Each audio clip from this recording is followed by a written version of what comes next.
আসসালামু আলাইকুম বন্ধুরা, স্বাগত আমার এই বাংলা রান্নাঘর উইথ শেরিনার চ্যানেলে। দেখুন বন্ধুরা, আমি আজকে বাজারে গিয়ে একটা কি সমুদ্রের মাগুর মাছ দেখেছিলাম। তা সবাই নিচ্ছিল, তা আমি ভাবছিলাম আমি অল্প করে নিই, কেন আমার হাজব্যান্ড এসব মাছ খায় না।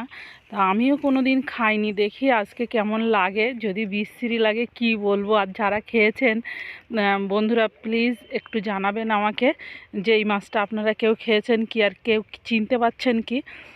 তা সবার প্রথমে আমি মাছটা ভেজে নিচ্ছি। ভেজে নিয়ে আমি আজকে কী দিয়ে রান্না করব আপনারা দেখতে থাকুন।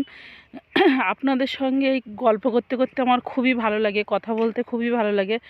আর যদি এই সব কথার আপনারা যদি রিপ্লাই করেন আরও ভালো লাগে। কি বলবো, যেন মনে হয় আপনারা আমার কত কাছের, কত ভালোবাসা দিচ্ছেন, কত ভালোবাসেন। দেখেন আমি অল্প করে একটু ওই তরকারিটায় বড়ি দেব, ওই জন্য বড়ি খেতে আমার খুবই ভালো লাগে। আর আপনাদের সঙ্গে গল্প করতে করতে রান্না করতে তো আরও ভালো লাগে। আপনাদের কি এরকম গল্প করতে করতে ভালো লাগে? আরও আমি আমার সমস্ত গল্প আপনাদের সঙ্গে শেয়ার করতে চাই, কিন্তু আগে রান্নাটা সেরে নিই, বা অন্য ভিডিওতে আপনাদের সঙ্গে আমি সমস্ত গল্প করব। আর আপনারা যদি আমার পাশে থাকেন আমার খুবই ভালো লাগে। কি বলবো, আমি তেলটা দিয়ে আমি পেঁয়াজ ঝালটা আগে প্রথমে লাল লাল করে ভেজে নেব।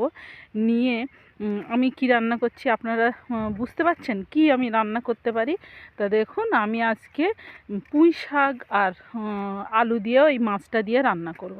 তো আমি পেঁয়াজটা লাল লাল করে ভাজা হয়ে গেছে, এবার আমি আলুটা দিয়ে দেব।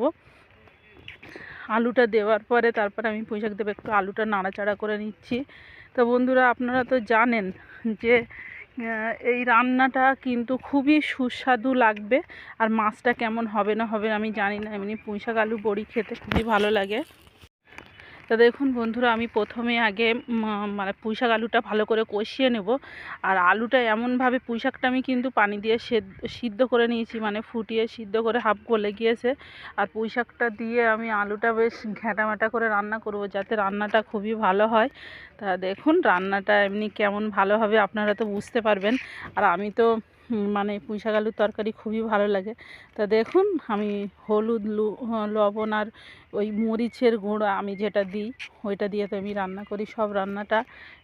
সবজি বিশেষ করে আমার খুবই ভালো লাগে গুঁড়ো মরিচ দিয়ে রান্না করে খেতে। তা দেখুন আমি এইভাবে কষিয়ে নেব। আপনারা রান্নাটা এইভাবে অনেক সময় ধরে কষিয়ে কষিয়ে নিয়ে রান্না করলে খুবই রান্নাটা ভালো হয়, হেলদি হয়। তা দেখুন রান্নাটা যদি আপনাদের ভালো লাগে তা প্লিজ প্লিজ প্লিজ আমার চ্যানেলটাকে সাবস্ক্রাইব করবেন।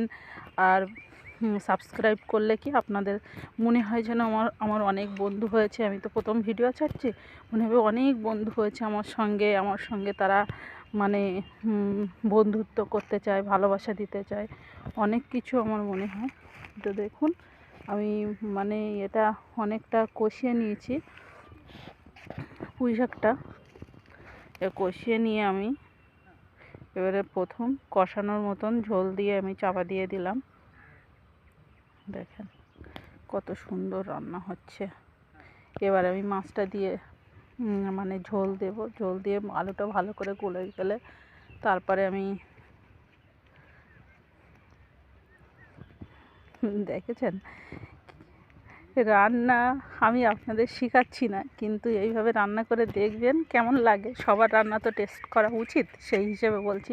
হয়তো আমার থেকে আপনারা ভালো রান্না করতে পারেন, আরও আমিও আপনাদের কাছ থেকে রান্না শিখবো, অনেক রান্না শিখি, দেখি, অনেক বন্ধুরা কমেন্ট করেন দেখেন।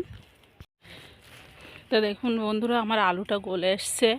আর আলুটা আমি একটু ভেঙে ভেঙে দেবো, যাতে ভেঙে ভেঙে দিয়ে ঝোলটা একটু গাঢ় হলে কিন্তু খেতে আরও ভালো লাগে। পুঁই শাক, বিশেষ করে পুঁই শাকের আলুটা একটু ঘেটে মেটে গেলে আমার তো ভালো লাগে, আপনাদের কেমন ভালো লাগে আমি জানি না। কিন্তু এইভাবে রান্না করে দেখেন। মানে আমি ঝোলটা দিয়ে দিয়েছি, এবারে আমি ফুটে উঠলে মাছটা দিয়ে দেবো। তা দেখেন পুঁই শাক আলুর তরকারি এমনি মাছ না দিয়ে রান্না করলেও ভালো লাগে, যারা মানে প্লেনভাবে খেতে চান। আর এই অল্প তেল মশলায় এইভাবে পুঁই শাক খেলে অনেকের সমস্যা হয়, কিন্তু এইভাবে আপনারা রান্না করে খেয়ে দেখবেন কোনো সমস্যা হবে না। আর দেখেন মাছটা দিয়ে দিয়েছি, মাছের পিসগুলো এত দারুণ ছিল। আর খেতে কেমন মজা লাগবে আমি জানি না।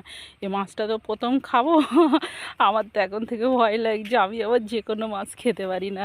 তো এখন থেকে তো আমার ভয় লাগছে যে মাছটা খেতে পারবো না পারবো না বন্ধুরা। কিন্তু আপনারা আমার সঙ্গে প্লিজ প্লিজ প্লিজ থাকবেন, কমেন্ট করবেন, আর চ্যানেলটাকে প্লিজ প্লিজ সাবস্ক্রাইব করবেন।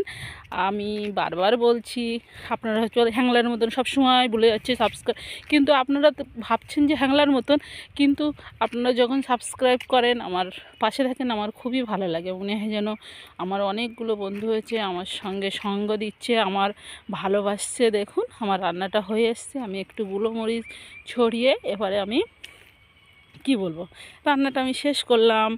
আপনাদের ভালো লাগলে আবারও বলছি আমার সঙ্গে থাকবেন। আল্লাহ হাফেজ।